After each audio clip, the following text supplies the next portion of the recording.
The following podcast contains adult language and themes that may be unsuitable for some listeners. You've been warned. People say I should have made it, that I could have dated models and movie stars. Pour yourself a drink, because we're going there. Taboo topics are back on the table. And one day I get the chance to find love and stay in my sweatpants.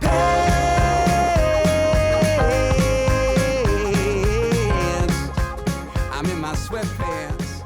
Yeah. Hey, everybody, I'm LeJohn. I'm Matt. And I'm Joe, and this is the Going There podcast. Today we're going to talk about show business, Hollywood. We have a really special guest, but first, what would you guys say is kind of your driving ambition behind wanting to get into show business? Mine's a little bit different because I more care to be behind the scenes. You guys have more of the grueling side of it.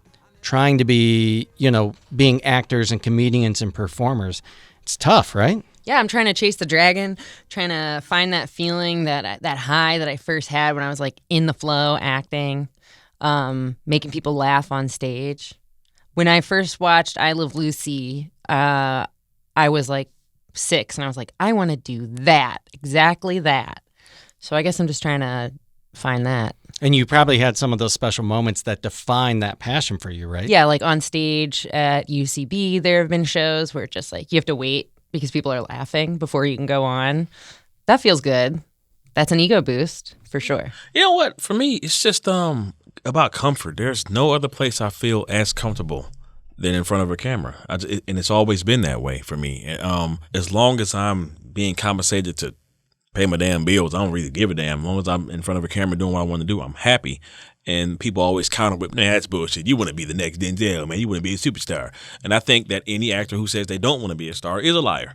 But I've gotten to the point where I'm like, nah, man, I just love saying words in front of a camera, man. And I'm going to keep on working hard and busting my ass and everything to reach my full potential, of course. And what happens is going to happen. I always say to myself, there's a role being written right now by somebody who I don't know that's for me. The Janitor, starring LeJohn Woods. I'm just kidding. For me, like growing up, I always wanted to be in front of the camera. And I still enjoy acting and performing, but it's not like my true passion. It was when I went and saw Jurassic Park, I think. And then I went home and I saw something on like 20. You're like, can I be a dinosaur? Yeah. And I was like, I want to be a T-Rex. No, but I was like, I want to be a filmmaker. I wasn't idolizing the main character as much as I was like idolizing whoever the hell put this together. It's that Steven Spielberg guy, the guy who made Jaws and Indiana Jones and E.T. So I guess what it comes down to is we get to a point in our lives where we have to ask ourselves, as adults at least. As a kid, totally different story. Sky's the limit. You have to ask yourself, what am I willing to settle for to say I'm fulfilled? And for me, I'm happy paying the bills and doing cool stuff in my realm that isn't film, isn't cinema, as long as I get to play on the side too. And even this podcast, I think, kind of falls into that category. I mean, yeah, I would love to produce a blockbuster, but I won't die a unhappy man if it doesn't happen. I'm homeless, but I'm so happy. Like as I get older, I see that to be creative and to make money, there's just you cannot be purely creative and for that to make money. And if you do, that's a fluke and you're very lucky. So if I can somehow have income in some way where I can fund things, that would be great. I have been in a lot of situations where I've been cast in things and they're like, well, it's no pay, but it's great exposure. And I think that that's a manipulative tactic that people use when they don't want to pay actors. So I'm kind of over that. I just want to make stuff and I want to be happy and I want to not be homeless. Give me those words, give me those lines, and allow me to show you so much more than what you wrote. Allow me to show you so much more than what you thought this character could be or was going to be. Let me show you. You saw this character in 3 different ways. Let me show you 9 because I'm able to do that. I'm able to give you that. I just have that kind of passion and desire for it and just the process. And that's what was so important to me. When I fell in love with the process, well before getting in front of the camera, I said, oh, yeah, this is it. This is what I want to do. You got to love the process, I think, as opposed to just the fame that you think that you'll get. Yeah, and it's work. Is It's it work. about fame though? I mean, you be Well, honest. when they try to underpay you, that's what they're trying to get you to think it's about. But of course it's not, because nobody's famous anymore. First off, I mean, it's too easy to get famous these days. yeah, So infamous. Yeah. That's the thing I ask all the time. Who the hell would want to be famous? Nah, yeah, exactly. As an actor, as a non-union actor, the appeal to being famous is probably not the fame so much as the respect that maybe I'll get because I'm famous, Yeah. because I get so disrespected by casting directors and by producers and just by people just not paying you what you're worth or at all. I would much rather my name carry some weight than my face. People who see you in public have no fucking idea who you are, but they're like, oh, that's a Matt Pilata product. Like, oh man, that guy's good. Yeah, my face carries weight, but it's because I'm bloated. I teed that one up. Hashtag fat face. Hashtag bad. So here to talk a little bit about his experiences in Hollywood. Somebody who didn't even want to be an actor, who didn't want to be famous. He just couldn't find anything he enjoyed. You may remember him as Mr. Heckles from Friends. You might remember him as the guy who played Kramer inside the show of Seinfeld. You might remember him from Escape from Alcatraz, or maybe even Breaking Bad. Mr. Larry Hankin, the man, the myth, the legend, the podcaster. Thank you so much for joining us. Okay, I can't even follow that. Thank you. To prepare for today's episode, Joe and I and Lindsay last night rewatched Escape from Alcatraz, where you were Charlie Butts. Charlie Butts, yeah, it's a great movie. It really is. It really, and part of it is because Larry Hankin's in it. That's what makes it so damn good. Well, I got to tell you, it's one of my favorite roles, even though it was one of my early roles. I just, I guess I was there so long. I was on there for like 3 months on the island, not during the nighttime, but every day. So I guess I was there so long that any kind of awe about who I was working with, which is Clint Eastwood and Don Siegel, they're both like, no, see, that's legend, man. Don Siegel is a legend. And so I was on this for so long that it kind of wore off my awe. So I got to be relaxed. I don't know if I've ever been that relaxed in front of a camera. That was my takeaway from it. So that's why I like it. Relaxed in a prison setting. That's a bold statement. Yeah, That's awesome. that's a feat. Yeah. You and I had a conversation beforehand and kind of talking about essentially the good, the bad, and the ugly. There's a Clint Eastwood film, right? The good, the bad, and the ugly when it comes to show business, to Hollywood. Oh, that, yeah. Well, I mean, to me, it's okay. Look, I'm not an actor. I'm a stand-up social anthropologist, is what I really am. I mean, I did stand-up for years. I was very successful at it, and I just lucked into getting into movies. I never wanted to be an actor. I never dreamed about it or anything like that. I want to be just a funny guy. That's all, So stand-up. But so there's two things.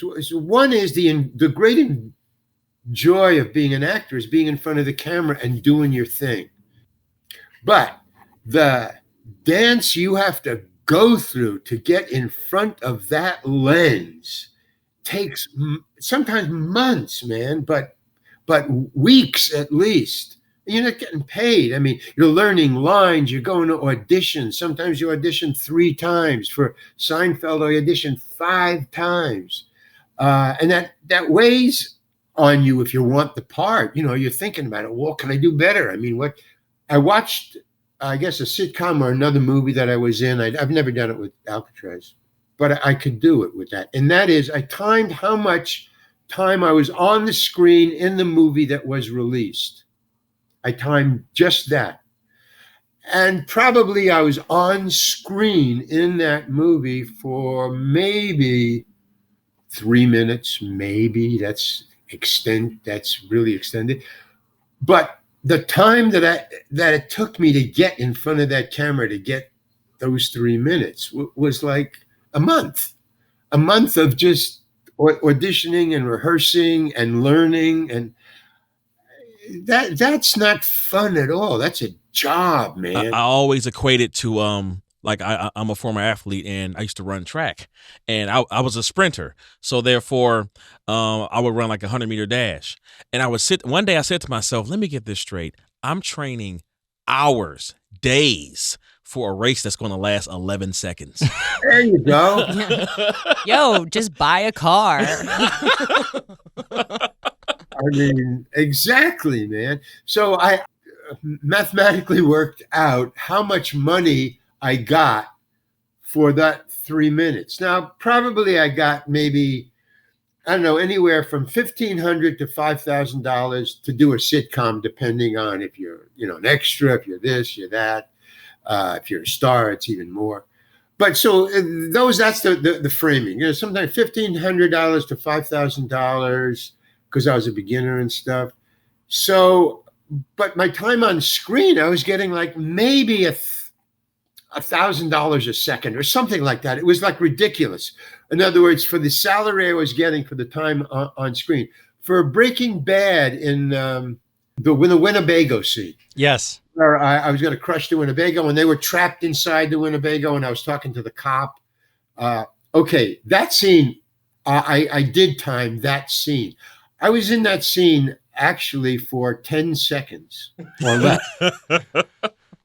So the amount of money that I got for that 10 seconds, came to be like $1 million a second or something. I mean, something ridiculous. And like I say, for 11-second run, you put in all that time and energy.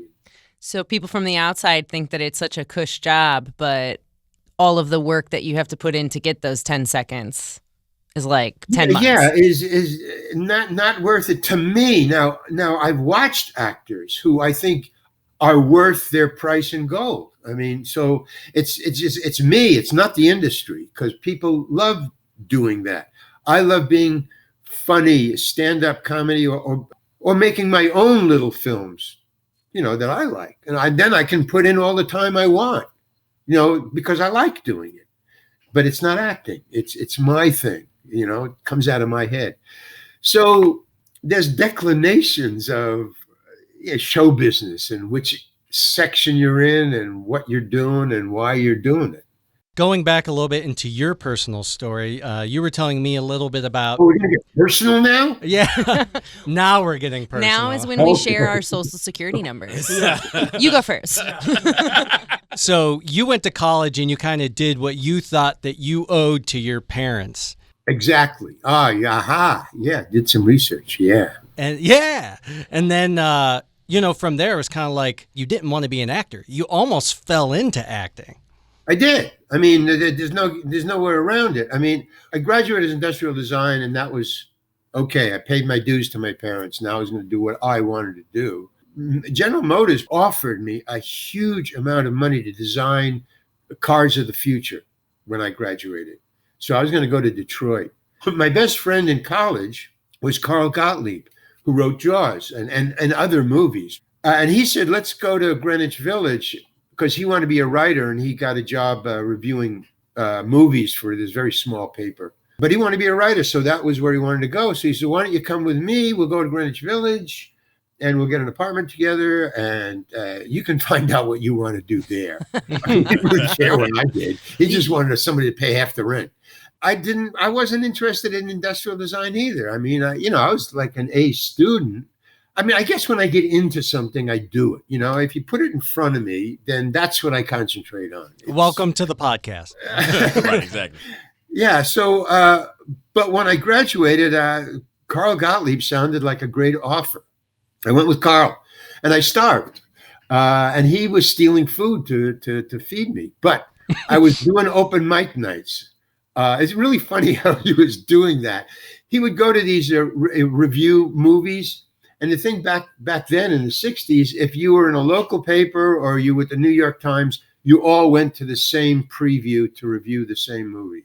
What they do is they give you liquor and they give you food, to That's all that's needed. I guess I do like this movie now that I'm looking at it. Exactly. And week after week, it was always the same thing. It was, no matter what studio or whatever, what movie, it was wine and an open bar, and cocktail shrimp in these big bowls. So what he would do is he would take a real napkin, take a handful of shrimp, put it in a napkin, and then put it in his pocket, and he would take it home to me, and that would be my dinner. And because I was doing open mic nights, I was trying to be a comedian. I really wanted to be a comedian. So he's watching you eat that shrimp and was like, Jaws. We're going to need a bigger boat for this shrimp. Everybody makes that connection. I never did. It never occurred to me. But yeah, I don't know. It was a fate. But one day he came home and he said, okay, this is the last one, man. I'm not doing this anymore. And I go, why, man? Because my suit, this is the only suit I have, and it's smelling of fish. Did he try washing it? Well, it wasn't one of those, he only had one suit, but it was expensive. Oh. But I mean, we were living on the margin, both, because he was paying sometimes 2 rents, my half and his half. What's crazy is as you're telling the story, and I'm thinking, okay, I was waiting to see if you and Carl simultaneously got something. But doesn't it seem like there's so many stories where this celebrity or this well-known person for something was college roommates with or lived with somebody, and it just... Yeah, Apatow and all his crowd. Yeah, right. Yeah, it's like you just happened to be roommates with the dude who wrote Jaws, and that's crazy. And it just seems like talent is always surrounded by talent, whether by accident and other people have lived with me and become, actors. We're trying to ask if we can move in this weekend. Yeah, I am looking for a place. Well, I've noticed that too, and you're right. It does. It is kind of weird, and I've tried to figure that out because it's common, especially when you're living and working with other, famous people or demi-famous people, and you go, "Oh, you were roommates with Apatow," like like blah blah blah. Because I'm looking at your couch right now behind you, like I want that. Yeah. That's what I want. Because show business is worldwide, it's assumed that everything is worldwide within show business. No, it's a little town. Hollywood is like a little village of famous people, and they all congregate together and they know one another because they're weird on the outside. I mean, you are. I'm weird on, if I go to some, like India, I'm famous in India. Why? Because I'm in Friends. Friends is an amazingly huge, mega hit in India, and I'm on it. So now, if I go to India, I'll probably, I'm guessing, I'll be swarmed. But that doesn't make me feel cool. It makes me feel threatened and weird. So I tend to hang around with other actors, and musicians. I love musicians. They're cool. Yeah, musicians are actors' best friends. A lot of people don't know that. Yeah. Well, I think because musicians want to be actors and actors want to be musicians. This is true. I hear that all the time, Speaking of musicians and actors being drawn to each other, we have a great musician to highlight in this episode. His name is Julian Velard. He's a singer, songwriter, and composer, and he also does some comedy. So much like Joe and Larry here, he's a fixture in both the comedy and the music scenes. He actually has a cult following in the UK and the Netherlands. He's toured as an opening act for Jamie Cullum, Goldfrapp, and he's performed with comedians like Will Ferrell and Jack McBrayer and Paul Scheer. And he also wrote a song that was featured as the theme song. You're going to like this, Joe. The theme song for Aldi supermarkets called Everyday Amazing. He's writing musicals, performing. He's done Howard Stern. This guy has way too much going on, so check him out. Busy, man. I like that. I thought I'd be young forever. Can't believe I'm 40 years old. My life should have been a big hit, but not enough tickets were sold. I was searching for something great, but the trail's gone cold. Had the world in my hands, but it was just too hard to hold. Manhattan was mine for the taking. my teens. A rock and roll star in the making, not a family man living in Queens. Still singing my songs in bars, but I'm running out of steam. So much has changed, but I still have the same dream. There's no growing old in New York. This is considered our Hollywood episode. And when you're talking about Hollywood, you're talking about looking good, feeling good. That means eating and taking care of your body. So now it's time to talk about our snacks, sips, and sweets for this episode, Fressh Prep LLC. What they do is they put awesome meals together that coincide with your workout plan, and they're also trainers, physical trainers and personal trainers, and they do it up with the food, with their workout regimens. I mean, my goodness, Dewan Whitner and Joanelle Franklin together, you should see these two like chocolate rocks. They are seriously fit. I've known Joanelle Franklin for a long time, and she is committed, absolutely committed. Just had a chance to get acquainted with Dewan Whitner, and this man is all about it. His passion is to put you in a position to do more, be more, and reach your full potential with your food intake and with your body. And these guys are really putting it together. Their mission is to serve, educate, and feed the community with fresh, quality produce, meats, and fruits. Fressh Prep LLC is committed to serving fresh quality food to people of all ages, from young children to older adults, while including dietary restrictions when needed. So when they say we at Fressh Prep guarantee results and ensure great customer service. And in regards to their personal training, I love this. Eat clean, train dirty, because they lead by example. And I am a true supporter of this and their cause. And can we talk about the food? Unfortunately, during COVID, I've gotten really accustomed to eating crap, and especially like ordering out a lot. You would have thought that this, he had just made this for me right here at the table, because the chicken was delicious. Everything was fantastic. It fell off the bone. I had the cauliflower mash. It was delicious. And half a sweet potato with the rotisserie chicken. It didn't taste like health food. It was healthy. It tasted clean, but it also tasted delicious. And I'll eat as much of this as I can to turn into a chocolate rock. Oh my God. Like, honestly, it's one thing when they can do it and it's in shakes and it's gross.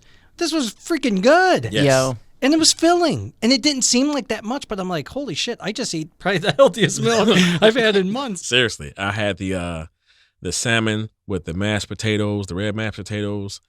Oh my goodness, and the black beans. This is where it's at, folks. And again, I truly believe in what they're doing, and they will help you transform your food intake and your body. You want to get your sexy on, they can help you do that and get your full on. Yeah, right? I'm already feeling trimmer. Yeah, the food was awesome, and definitely check them out. We will put some tags at the end of the episode here as well as online. But for right now, we're talking with Larry Hankin, our veteran actor and Oscar nominee. Larry, you were saying that you and Carl Gottlieb, the writer of Jaws, were living together after college, and you guys were barely scraping by while you were personally trying your hand at stand-up comedy. So it was just, it was kind of dicey for a while. But then I started doing well, and then I was opening for, Woody Allen and Miles Davis and Kingston Trio and the Playboy Circuit. And I was doing really cool. Oh, yes. And then I started to get into critical thinking comedy.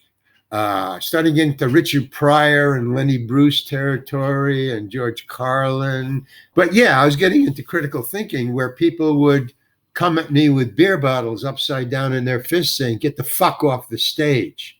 So I would get the fuck off the stage. I mean, this and then the cops started pulling me off the stage. So, You said the cops started pulling you off the stage? oh yeah, like phalanxes. Like I had 20 cops pull me off the stage in Washington University in St. Louis. Why? I was doing my act. I was opening for the Love and Spoonful, so it was an arena, big.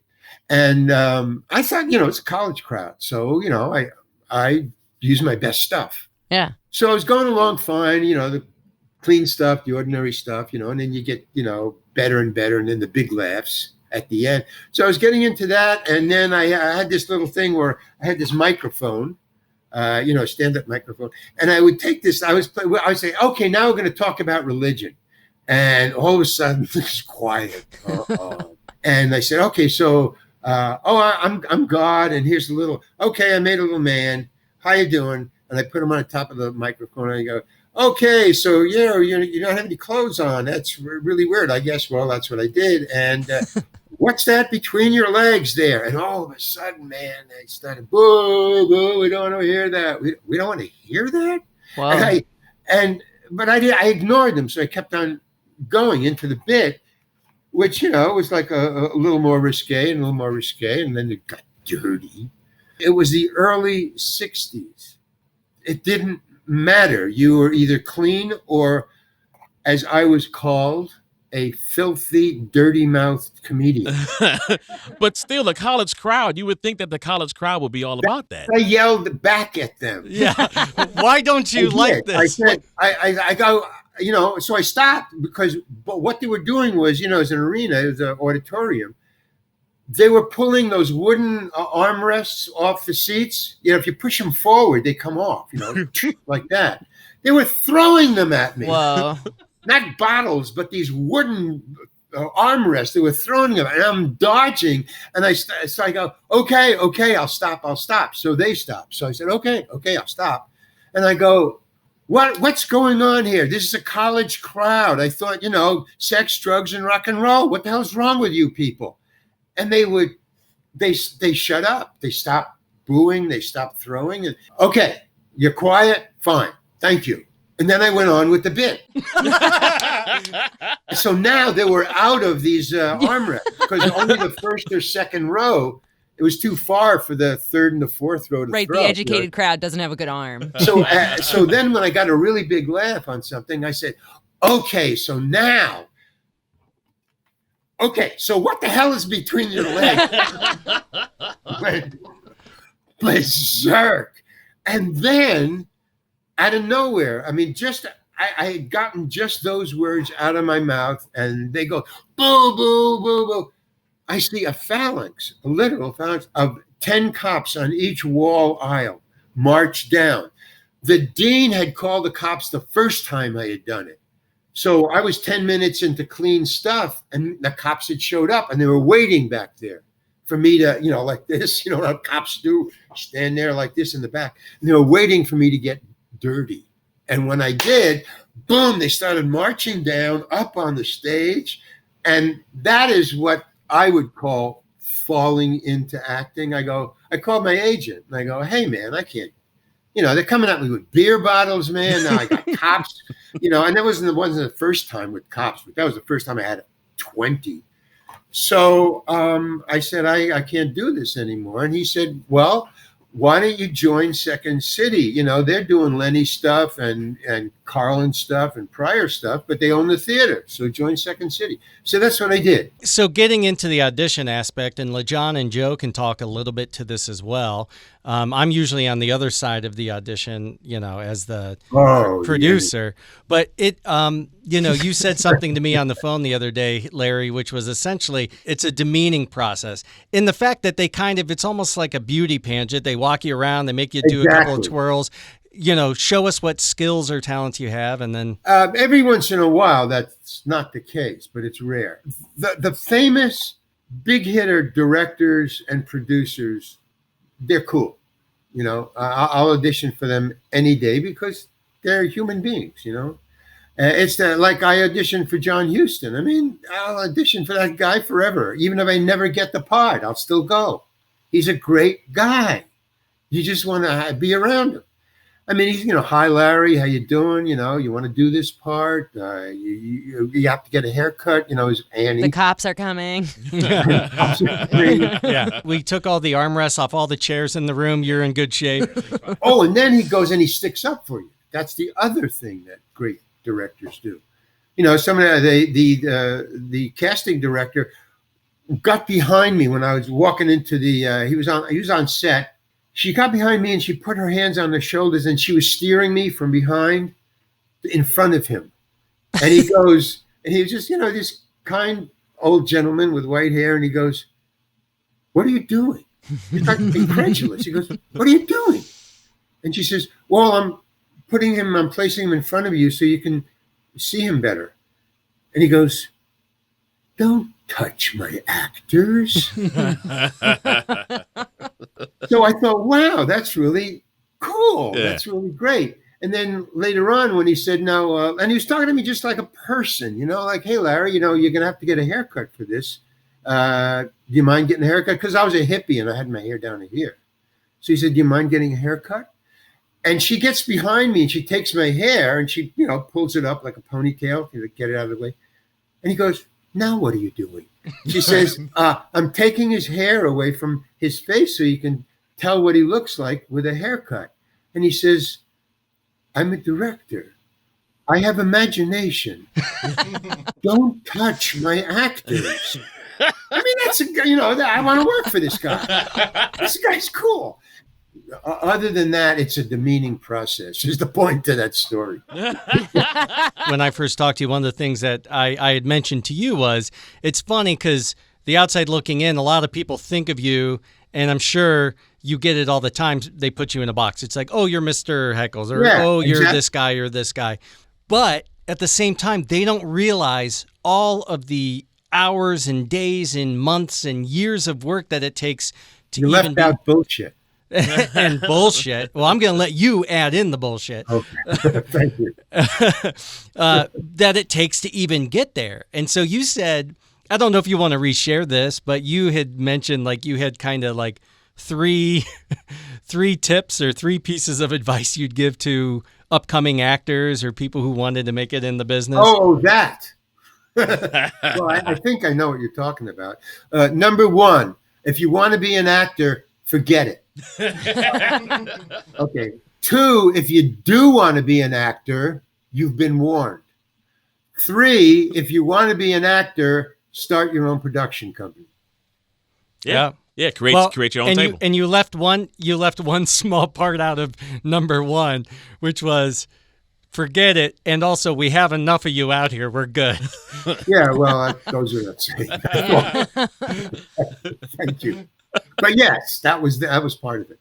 No, but it's true because, LeJohn and Joe, you guys are actors, and it's not that you have these, pie in the sky dreams. You're realistic about it. But a lot of people are like, they only see it for the after party or the big screen debuts. They don't think about the bullshit. No. Well, not only to quote Larry, the bullshit that goes into it. Yeah, and I gotta admit one thing against myself.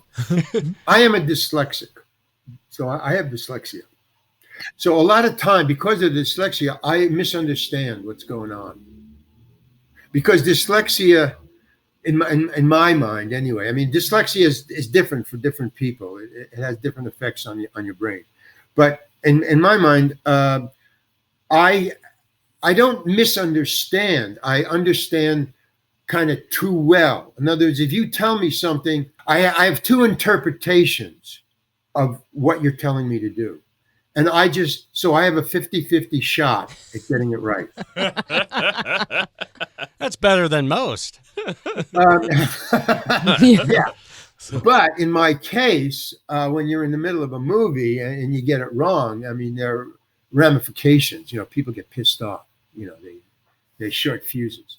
So that adds to my not liking or saying that making movies is bullshit, because I misunderstand a lot of things, so I get blowback.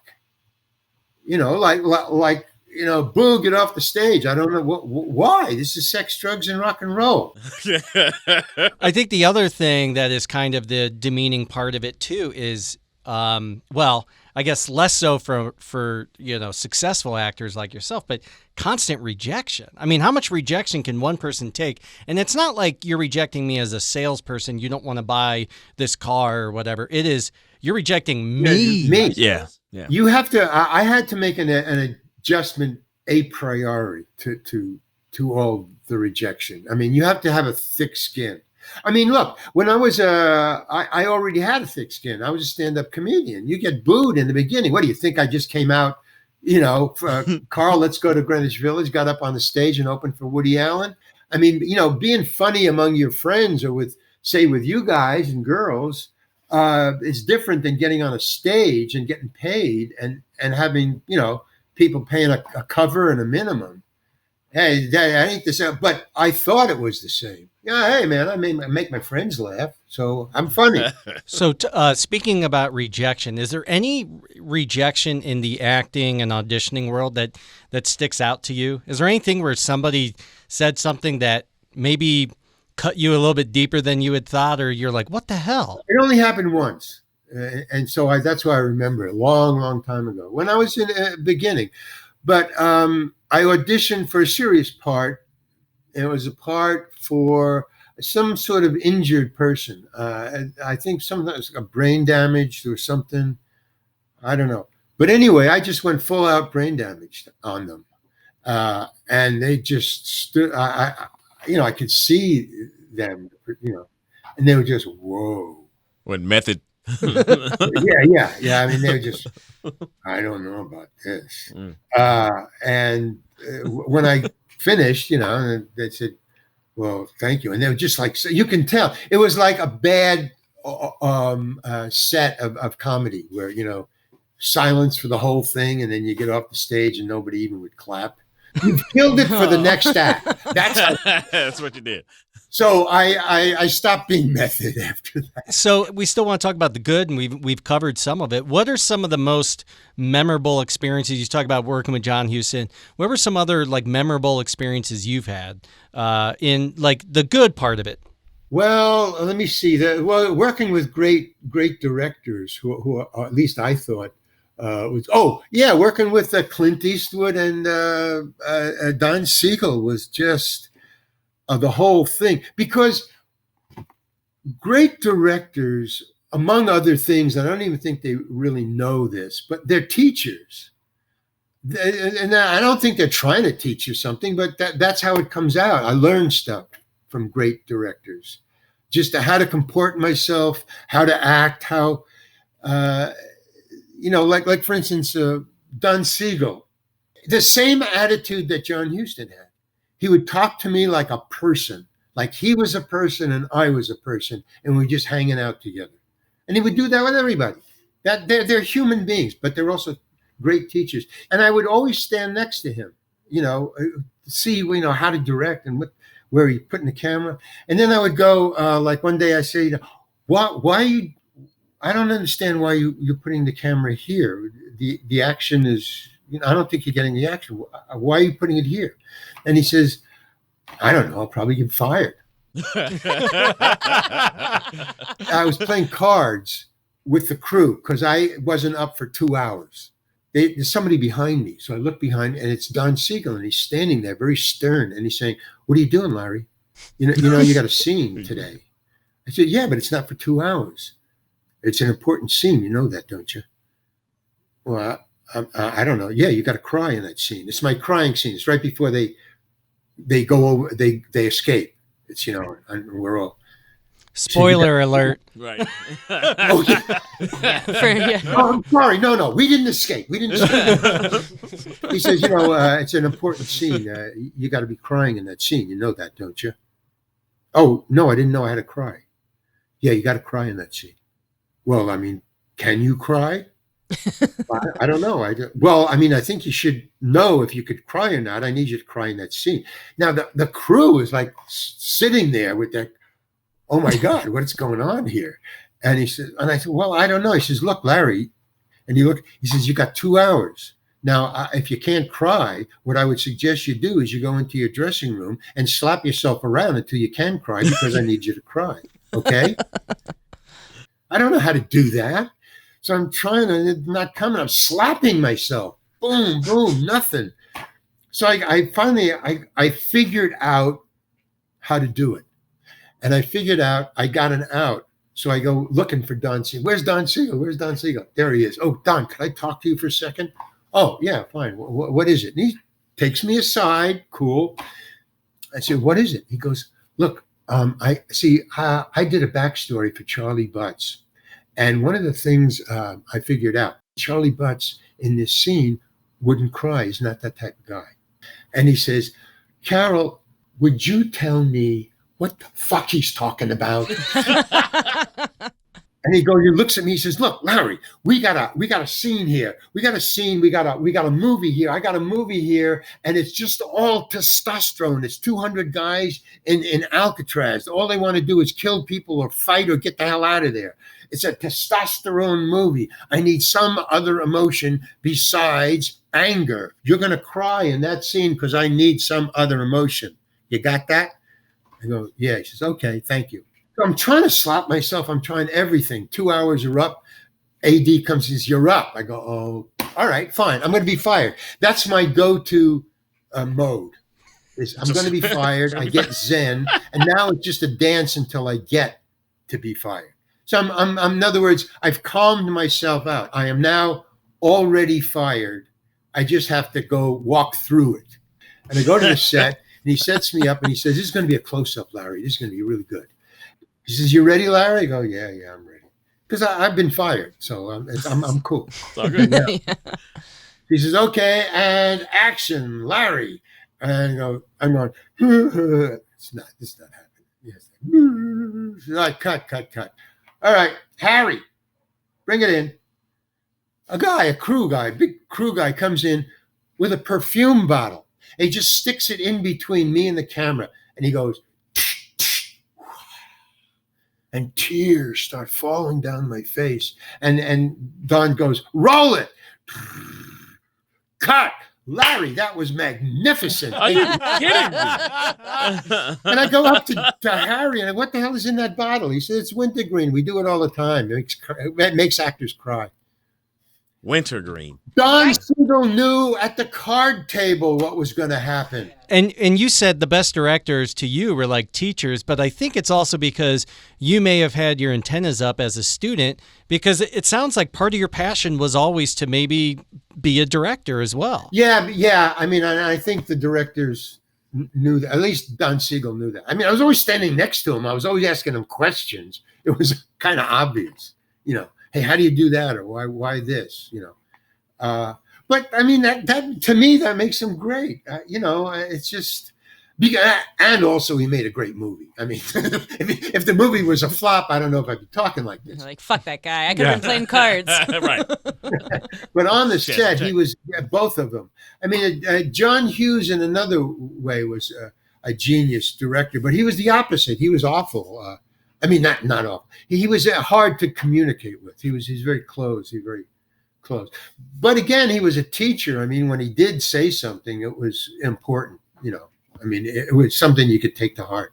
It seems like a lot of the people who are like at the top of their game are respectful to other people and their time. And then the people who are kind of like in the middle and like want to think that they're at the top, like to try to like shit on the people at the bottom. Right.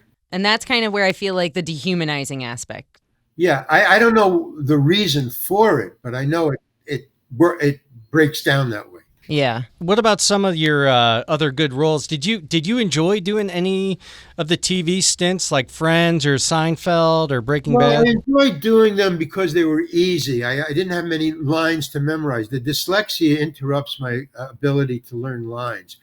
I've always learned the lines, but it takes me years, man. I mean, like really a long time to memorize lines. But in sitcoms, I always had very small lines, because it's just back and forth. There is no long speeches and soliloquies in sitcoms. Did like working with Second City and doing improv help you with that stuff? No, they wouldn't let me improvise. In the beginning, after you get some chops and you're well known, now I can make changes. I can say, okay. Can I say this instead of that? But in the beginning, no, I would go up and say, can I say this or can I improvise? No, what are you kidding? I mean, it was like I was cursing or something. We're an improv theater. We only do scripts. Yeah, you're like, I think my character would do this set about a mic and a little guy with a dick. Like, I think Mr. Heckles would do that. Come on. No. I mean, you picked out the right show. Yeah. Yeah. Oh man, no, I was persona non grata on Friends. I mean, my character was loved by all, but nobody liked Larry Hankin. Whoa, man, I was a troublemaker there. I just didn't. I just wouldn't fit in. I heard you were really pissed off when you found that they were killing them off. Yeah, that was one of the reasons. But in other words, I had an attitude. I still do, but I'm able to control it a little better. But back then, I had an attitude. Period. And so it was all through the shoot. You know, I did 5 shows. I guess they were just fed up with me, and I sensed it. They said, "This is your last show, Larry." And I said, "What do you mean? Why?" They said, "Well, the script they're writing, yeah, you die in it." Because then Chandler took over my apartment. So when I heard that I was going to die in this show, I really hollered at the producers in front of 140 people. Larry, how could you? Which is a no-no. You shouldn't do that. After I finished hollering, "Why did you kill my character? What the hell is going on?" Wait, are you in costume at this point too? Are you wearing like the dirty bathrobe and stuff? No, I didn't know this coming in onto the lot and parking my car and going to what I thought was the set. And when I went to the set, there was nobody there. And I said, "What happened?" You know, they said, "No, they're having an opening season party upstairs before they rehearse." So when I went upstairs, there was about 20 of them in this big room, and everybody was standing around, and they had the guests from other shows and producers from other shows, and it was an opening of this new season. And I walked in, and everybody was there. I was kind of 5 minutes late, so everybody had gone to eat the food, and they had the drinks in their hands. Larry's in the corner balling up cocktail shrimp in a napkin, shoving it in his pockets. So I walked over to the producers.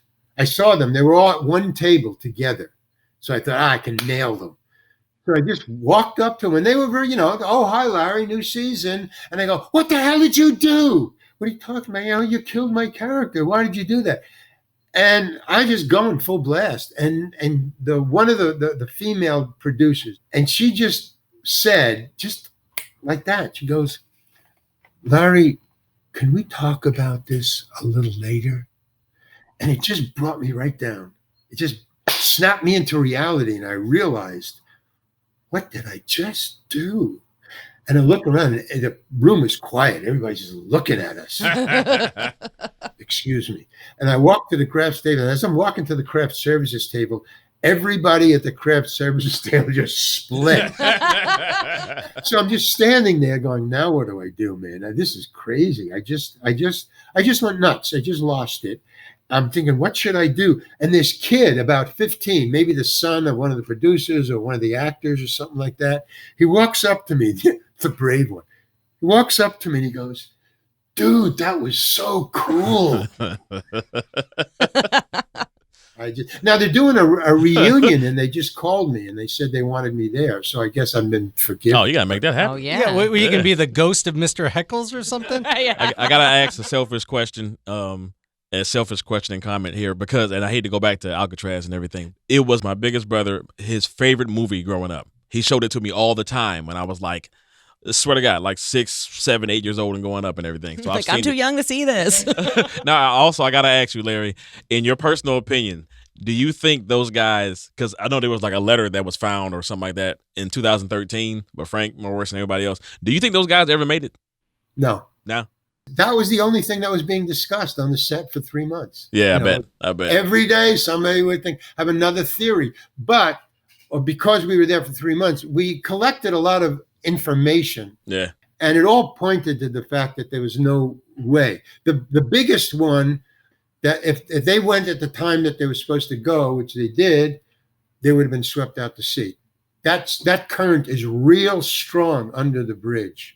And so if you launch during that outgoing tide, you're just going to go. 2, a freighter was going outbound at that time. And on the way out, they saw a body floating in the water with a blue shirt on. It wasn't recovered because they couldn't stop, but they said they saw a body in the water, a blue shirt. That's what they were wearing, a blue shirt. On a beach, they found the raft exploded. So the glue didn't hold on the raft that they built. Unreal. So Larry, you and I talked a little bit about now you're at a point in your career, as you say, where you're finally getting to do the things you want to do, the things you're passionate about, which is writing and producing and telling your own stories. And I started writing a screenplay a year and a half ago.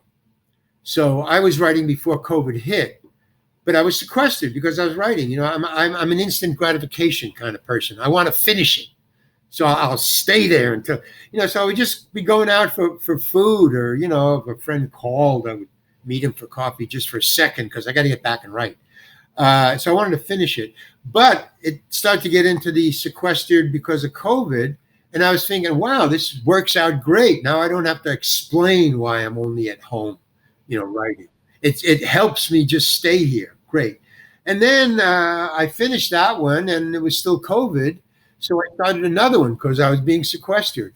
And I just finished that 2 weeks ago. So I'm fresh, you know, just coming out of, you know, this writing binge of a year and a half. you said you were maybe getting back into stand-up a little bit? Well, that's what I want to do, but there's no stages open now. Right. You know, even the real heavy hitter stand-ups are not working now. You know, they're all doing HBO specials. Well, by phone. I don't know how to do HBO specials for comedy. It's an audience full of people without masks. The guy on stage is not. I don't know how they do that. I got gray hair. I'm paranoid. It's crazy outside. Yeah, seriously. You were mentioning a project where maybe compiling like some audio together to. I know what I'm doing is, you know, like the show business stories that I kind of told you guys. You know, I have a whole career, 182 shows where bizarre things happen because of me, because of the dyslexia, because of the director, because of the part, because of whatever's going on.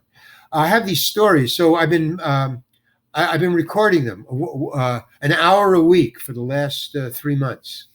I record them with this recording studio in New Jersey. So we have now about 8 hours of show business stories. Now they're getting into my childhood and stuff like that, and how I got into show business. Are you sure this isn't therapy? Because it sounds a lot like therapy. Are you laying down on a couch when they ask you questions about your childhood? That's exactly what it is. You're exactly right. Oh, shit. That is my picture of what I'm doing. It's a cheap way of monetizing what's inside my head. Well, and the stories are so cool because it'd be one thing if you'd only been doing this for, let's say, the last decade. I mean, you've been in the business for so long, and you've worked with some of these guys who aren't around anymore, like Don Siegel. You've worked with some really high-profile guys, some really talented people, which is awesome. You've worked with and screamed at the best of them in Hollywood. Well, like you said, you're famous worldwide because of Friends. Do you know how many people learned English by watching Friends? I've talked about it on this podcast before. Why? Yes. You know, no, I'm serious. They learn from Friends. Yeah. That's why when an Indian telemarketer calls you, they're like, could you be any more disrespectful? Yeah, I get a lot of requests from people from India in Cameo. It's only females who are between 12 and 18, and then from 30 to 50. And females, only females, rarely, maybe 1% are males. The only males who do it are my girlfriend loves Friends. Would you send her a? But the reason is because of those two things is the young girls and then their mothers who watch the original release are watching it with their daughters. Oh. But it only revolves around females, the reason for the cameo. Before we wrap it up here, I do have to make a confession. My favorite character of yours, and I don't know why, was Billy Madison. I freaking loved you as Carl. Oh, Jesus Christ. When you impersonate the other guy in his laugh and like the weasel laugh. See, now that's why I went, oh, Jesus. I hate that laugh. I was coerced into that laugh. I assume that. And when I did it, I hated myself. I used to do that in high school. In high school. I've never done it since then. And Adam Sandler came up to me in the middle of that shoot. And he said, hey, I heard you do this funny laugh. And I said, oh, yeah, I did that in high school. I don't do that anymore. I hate it. It's stupid. And he said, do it for me. If I do it for you right now, will you just leave me alone and let me get back to my lunch? Because I was sitting at another table. I said, okay, I'll do it. So I did it. And he goes, yeah. And the people at the table laughed. And he laughed. And he said, yeah, see, that's funny. I told you it was funny. I said, I don't care. I hate it. And I just left. Okay, that afternoon, we shot that scene. And in the middle of the scene, on the first take, out of nowhere, while we're doing the scene and the camera is rolling, he turned to me and he goes, hey, Larry, why don't you do that laugh for my girlfriend here? And me being a 10-year improviser in Second City in the committee, it just snapped into my head, do the laugh. And I just did it on camera, just instinctively. And I hated myself. And the scene went on. And then Adam said, cut. And then he walked away and he said, moving on. Let's get out of here. God damn it, Adam. So I was nailed, and I hated that scene. I can't watch the movie. I just can't. It's just me. It has nothing to do with... No, trust me. They come up to me, hey, do that laugh. When I sign autographs and stuff? Hey, do that laugh. Do that laugh. Sorry, doctor's orders. Can't do it. Ever since I took an armrest to the neck back in the 60s, can't do that shit anymore. Larry, thanks so much for joining us today and sharing your stories. Thank you, guys and girls. No, there you go. Yeah. Yeah. Do you have any last, thoughts? Anybody who's passionate, artistic, creative, what do you suggest? Don't listen to anybody. Do it. Sir, it's been a pleasure. Thank you very much. You guys are great. We it was love a you. pleasure. I'm going to go home and watch Billy Madison over and over on rerun, but But we'll dub it over with a good laugh that you're proud of. Well, we use my laugh. so Larry's talking about essentially, it's like I did all these things that I think a lot of actors would go, holy shit, that's my dream. And he's going, I don't want to do this. As he told me before, he's like, it just interested me. I'm curious, so I would think, I wonder what this guy's going to say, or I wonder what this experience might be like. And it's so funny because, like I said, people are looking at him, I'm sure, going, oh my God, I would give my left arm to be in your position.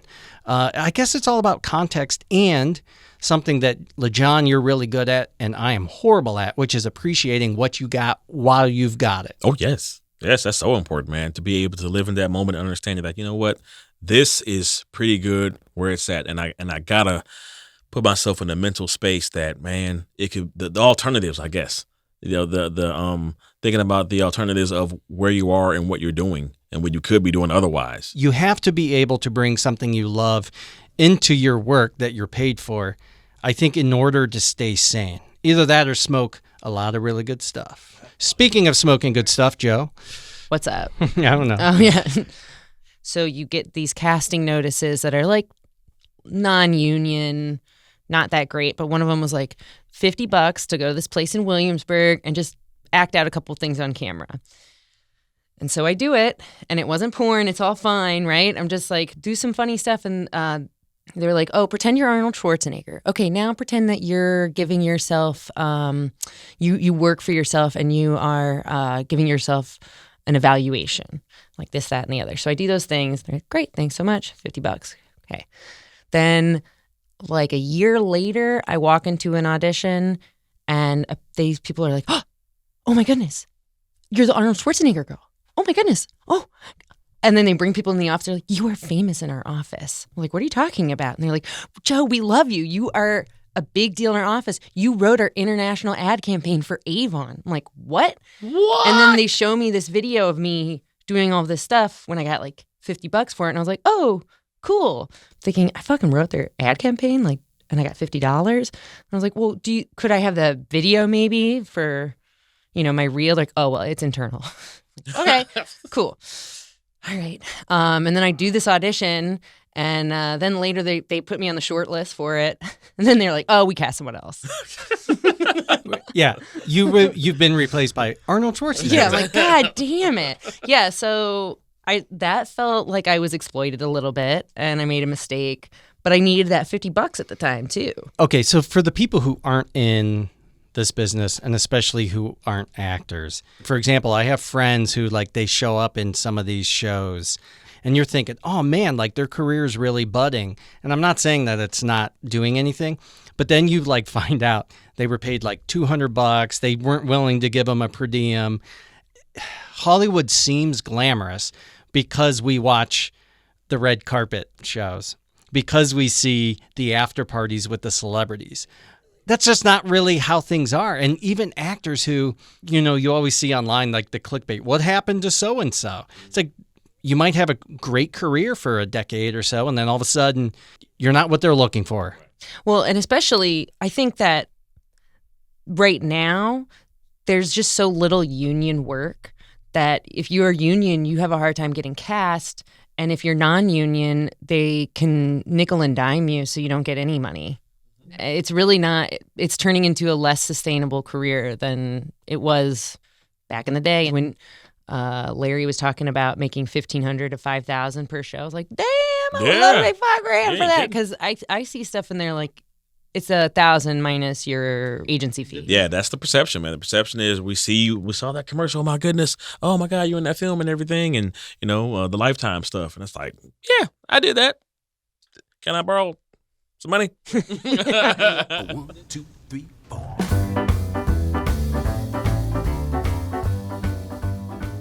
Let's end with some advice. How about that? Here's my advice to people who are in music or production or actors. Do it because you love it. Yeah, I mean, people chase the dragon for a reason, right? Because that dragon just is so good. Joe's been chasing that high since second grade when she was in the play. Look, seriously. It's true. Also, you better fall in love, again, with the process of doing it. It's work. It's work. It's serious work, man. And the days, there are some dark days. I know I've had them. Some dark days, some dark weeks, for that matter. For real. But yeah, if you enjoy like the blood, the sweat, the tears that go into the work, I think the fame and the praise and all of the good stuff will come. Thank you once again to the multi-talented Julian Velard. You can check his music out at Julian Velard, that's VELARD.com. His event company is JulianVelardPresents.com. And his piano bar that he runs is sidgolds.com.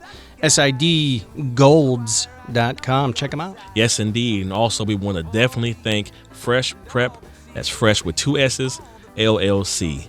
DeJuan Whitner, Joy Franklin, at Fresh Start Athletics on Instagram and Facebook. Once again, Fresh with 2 S's. And when you do that, when you reach out to them, ask about the meal prep, because that's where it's at, man. And you can contact them at 216-213-3846. Fresh Start Athletics. Incomplete. An adventure I can't repeat. An episode I can't rerun. I'm half done. Oh, yes, it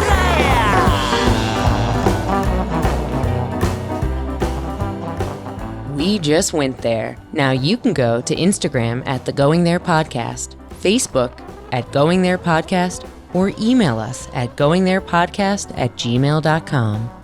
This podcast is made possible by its hosts and Frame One Media in association with Lindsay Baker, Tyler Kubisti, Michael Madgar, Joe Calley, and Bobby Thomas.